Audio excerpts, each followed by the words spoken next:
Hi friends, my name is Precious. I'm a food and lifestyle blogger at preciouscore.com and you're welcome to my kitchen.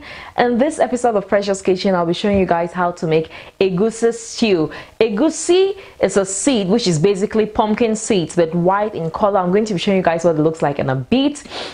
It is eaten in a number of African countries like in Nigeria, Cameroon, Ghana, Sierra Leone. It is mostly used to make a soup. In Cameroon, we make soups, we make egusi pudding. I have a video for that, by the way. We also make egusi stew, which is what I'll be showing you guys how to make today. Egusi stew is so delicious, so easy to make. You can eat it with boiled rice, boiled or fried plantains, boiled yams, potatoes, any starchy side you like. It is just so good. So let's go over the ingredients and then we can start cooking.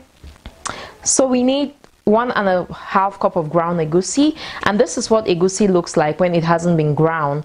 And then this is the ground version. I normally use a small cup of my blender to grind this. You could also use a coffee grinder to grind this. So you also need 1 cup of oil. Then you need either beef, chicken, fish, or if you want to make this vegan, you could use mushrooms. But I'm using chicken today. On the egusi stew recipe on my blog, I actually used beef, and that was about ½ pound of beef. And I'll basically just use whatever protein I have at home. So today I'm going with chicken, and this is about a pound of chicken. This is like from one small hard African chicken. What I did was I boiled the chicken with some salt, some garlic, some ginger, and some onions. You could use fresh or dry. I actually used dry because that was that's the garlic powder, ginger powder, and onion powder, because that was a lot easier for me. But you could just use fresh, like the fresh garlic and ginger I'll be using in the stew. You could make more, then use a part to season your chicken. When I'm using beef, I don't season it that much, but with chicken I have to put in more seasoning. So you also need a stock of the beef or the chicken you're using. If you're using fish, you know, maybe smoked fish, then you probably not have any stock to go with. And like I said, if you want to make this vegan, you could just use mushrooms. Okay, so we have an onion here. This is a large onion. I'm actually going to be using half of this, or you can use a medium onion, 1 medium onion. Then 5 cloves of garlic, 5 to 6 cloves of garlic actually. Then 1 inch of ginger. Then 2 seasoning cubes, also known as Maggi. Then 6 large tomatoes, or if you're using small tomatoes, you'll need about 10 to 12. Then I have 2 stems of green onions here. If I were using large green onions, I'm going to use 1.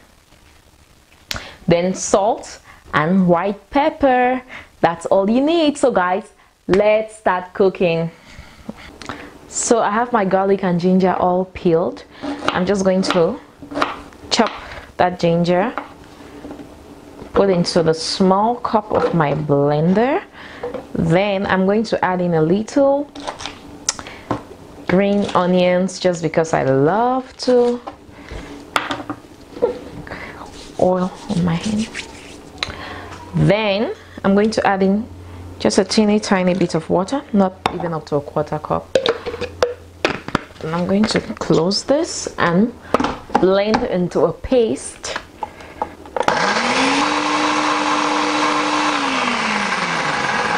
All done. So we'll let that rest for a while.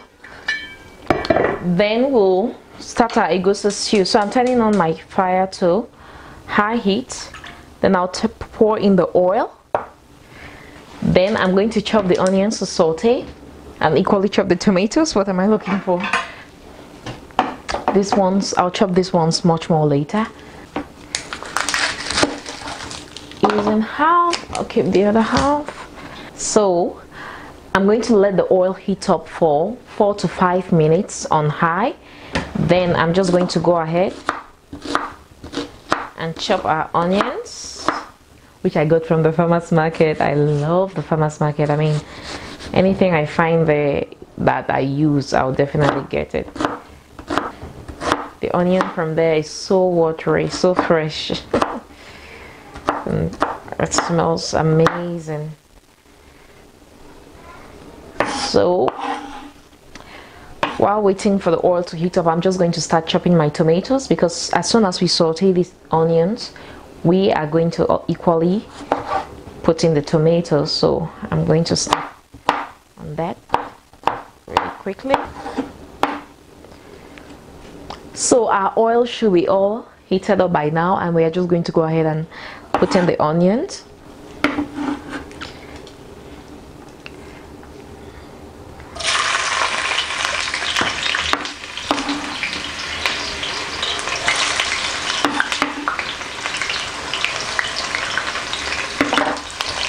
Going to give that a nice stir.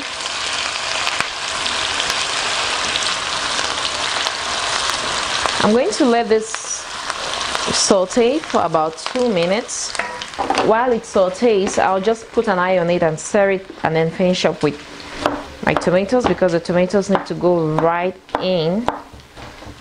That's the way I work in the kitchen. Once one thing is on the fire, I just move to the next, you know, just because I don't want to waste time prepping all the ingredients before starting cooking. I love to, you know, work as I go, so I don't have to put onions then stand and wait for them to saute. So at least while the onions are sauteing, my hands are busy. All done. These guys are going to go right into the pot and meet the onions.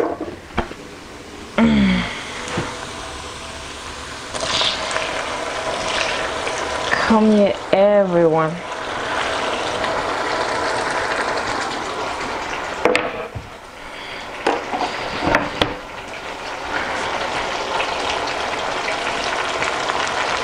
Then give it a good stir.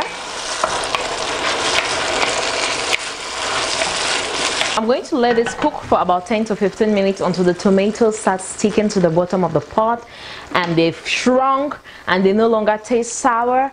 Then we are going to put in the other ingredients. I'll show you guys what it looks like. Our tomatoes have cooked for about 15 minutes and they are perfect. So the very next thing that goes onto the pot is our spices. Remember this, guys. Oh my god, stirring the spices in oil, in hot oil like this, just brings out a lot of flavor, which I really like. So I'm just going to stir this in for about 2 minutes, then I'll add in our egusi. So this is looking good. Oh my god, look at that. I wish you guys could smell this. It smells amazing. So I'm just going to add in our ground egusi just as it is, without mixing the egusi in water first. I know some people will mix this in water first, but I like stirring this in the oil first for a while, because I believe it tastes better that way. So I'm just using my wooden spoon to mash it and to scatter it. I'm just going to stir this, and I like to stir this for about 5 minutes. That is looking good. So I'm just going to add in our chicken and stock. Remember this guy. Going to stir that, and at this point it's very thick, you know, so what I advise is always make it a little bit lighter at this point than the consistency you want, because as it cooks down, the water is going to dry out. So you want to add a little bit more water than you need, so when it dries out, then you're just left with a perfect consistency. So I'm going to add in just over a cup of water. Give that a stir. And I'm going to add in just a little bit more water, because this is about the consistency I want at the end. So just a little bit more water. Add in a little bit more water. Yes, that's it. Then mix that with the salt. It's about a teaspoon of salt. Remember, our chicken stock has some salt, so you don't want to put too much salt at this point. Then our seasoning cubes, or stock cubes if you like, 2 of them. It smells so good in here. Then our white pepper. So I'm just going to put some freshly ground white pepper, about half a teaspoon of white pepper. Now I'm just going to mix so everything is well incorporated. Look at that, you guys. And I'm going to turn the heat to medium because we've had it on high up to this point. Turning the heat now to medium. And I'm just going to let this goodness simmer slowly together. It takes about 5 to 10 minutes.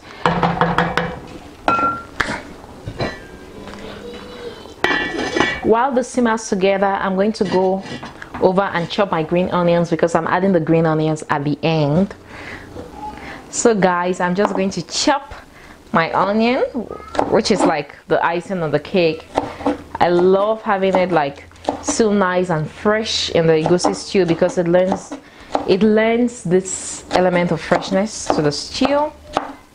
And just to say that if you like heat, then a little bit of habanero pepper will work. What I love doing is dropping one habanero pepper into the stew, then I press it in my bowl of food just so that my kids can tolerate the rest of the food because they won't eat if they taste the hot pepper. So that is ready. Our egusi stew has simmered for about 10 minutes and it's perfect.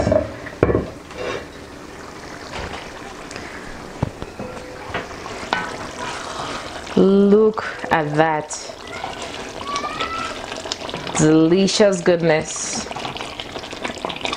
Oh my goodness.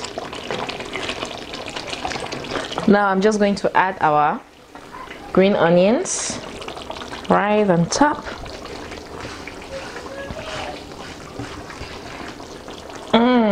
Just that. Then I'm just going to turn off the heat. I tasted the seasoning.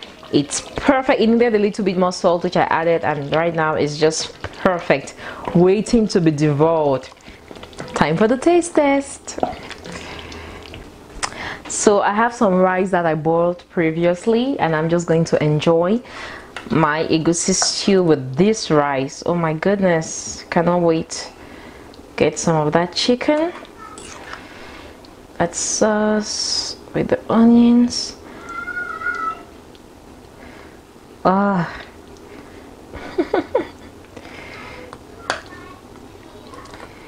Get some more chicken. Oops.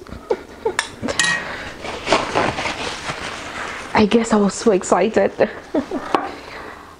Now guys, this is the moment of truth. And sometimes if I have ripe plantains, my mouth is watering. I'm just going to deep fry the plantains and put on the side. Oh my god, so good.